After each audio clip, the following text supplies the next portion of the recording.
I was 14 when I first accepted Christ as my personal Lord and Savior through a campus outreach at Benigno High School. Since then, I became an active member of Victory. I entered college in 2005. Sadly, I easily got into lifestyle of sexual immorality because everywhere I turned, it seemed like the norm. I got involved in ungodly relationships and had multiple sexual partners of the same sex. After 3 years of living that way, I started to notice that I get tired easily.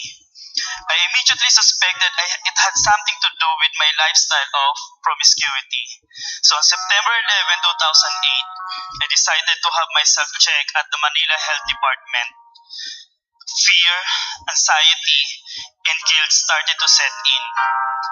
And then I heard my most dreaded diagnosis.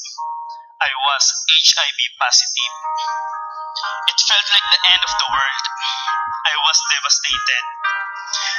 I was just in my third year college and I felt my life was already over.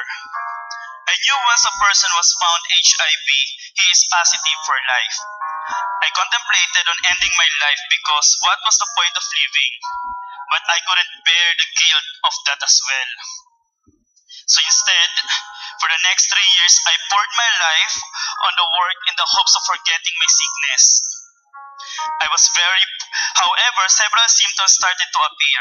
I was very prone to respiratory diseases. About 20 boils would erupt on my skin at one time. It became very painful, and I couldn't hide it anymore through painkillers. What was more painful than the physical manifestation was the pain of having to hide the truth from my family. I was their hope for a better life. I was afraid to face the fact that I failed them. I was afraid of rejection. Another year passed. I decided to go back to church and be involved in a volunteer ministry. I joined Sunday 2 and 4 p.m. ushering ministry. The singles from the team would go out for fun after we served together. Because of the relationships that were built, I felt accepted. I knew I belonged to a family. Then my trust and confidence in them began to develop. After 5 long years of silence about my condition, I decided to share with them what I was going through. They did not reject me. Instead, they prayed for me. They encouraged me not to give up and keep believing that God would heal me.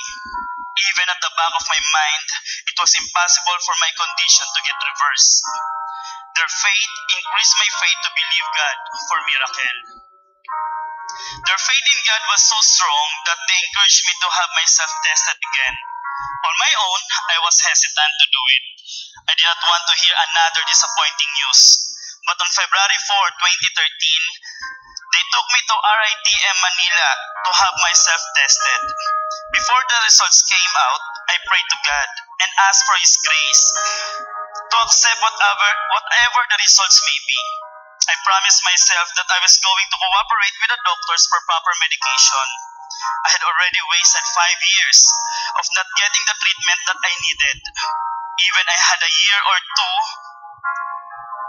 left of my life, I was going to make the best of what I had left. In my heart, it was a battle. I wanted so much to be healed. I wanted so much to believe that nothing was impossible with God. At the same time, the enemy was telling me I deserved what I had. Waiting for the blood test result was agonizing.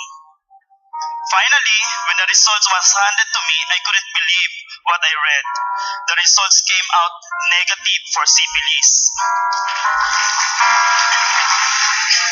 It was negative for HEPA, and most of all, it was negative for HIV. I was so overwhelmed. We were so happy and started crying, praising God for what He has done in my life. In spite of my sinfulness, He chose to be my healer. In spite of my doubt and unbelief, He chose to prove Himself powerful. In spite of my shame, He chose to lift me up from the filth I was in. In spite of who I was, He chose to do His miracle. I know I deserve none of this, but I will forever be grateful to my God who has rescued me.